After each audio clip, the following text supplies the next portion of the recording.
Hi, I'm Jamie Frederick, and this is my Module 9 reflection. Um, so this week we looked at assistive technologies, and so the role of assistive technologies in the classroom is to help students with learning disabilities, either help them just function better in the classroom or help them focus more. Students that have disabilities where they can't really read or write or communicate, it gives them ways of communicating to the teacher as well as their classmates. Um, and so personally, I haven't really had any past experiences with assistive technologies other than, very low tech, like calculators, things like that. Just because the classrooms I've been involved in have been at very small schools where there's only, 7 or 8 kids in the classroom. And so if they did have learning disabilities, they either hadn't been identified yet or they weren't something that needed attention in the classes that I was involved in. So out of the technologies we looked at this week, what I found most interesting and most applicable to my teaching area was the different communication assistive technologies. And so the communication ones they include message boards, picture systems, and I think for history that's just would be really helpful because it's a lot of reading and writing and helps them kind of communicate with me as well as their peers. They can look at pictures of historical artifacts and stuff like that. So yeah, I think that would be the most applicable for my classroom. And so in the article we read, we are supposed to describe 3 of the 6 applications of the assistive technologies and then give an example that's not discussed in the article. And so the ones I looked at, hold up, sorry.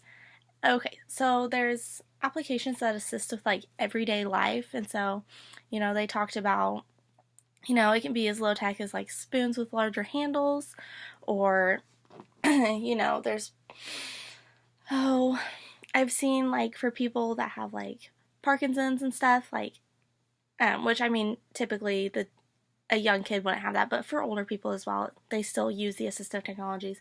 It kind of it's like a spoon, but it has a shock absorber basically, and so the spoon holds steady even though they're shaking, and that's just a very basic thing that these people need help with, and this technology is there to help them so that they can still eat and all of that.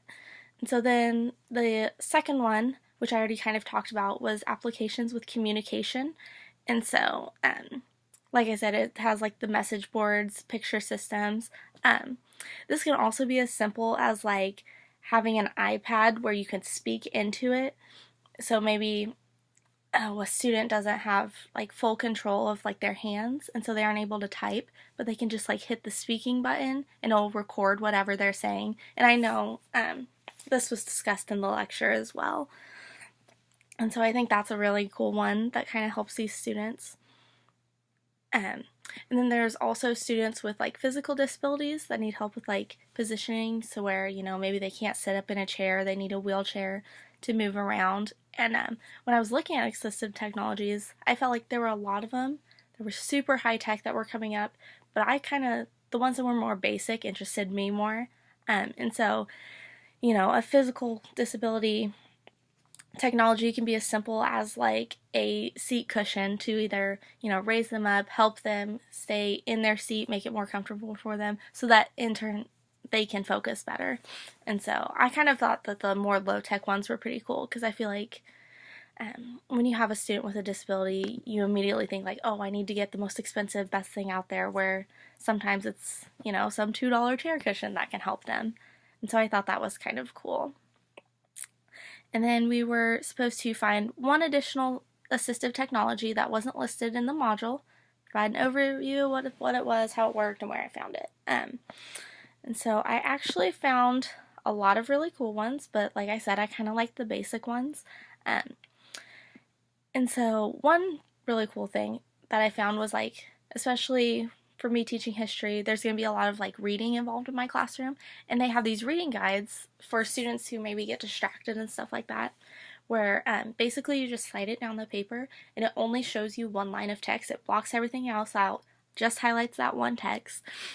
And I think it's really good for kids who have troubles focusing, whether they have ADD, ADHD, anything like that.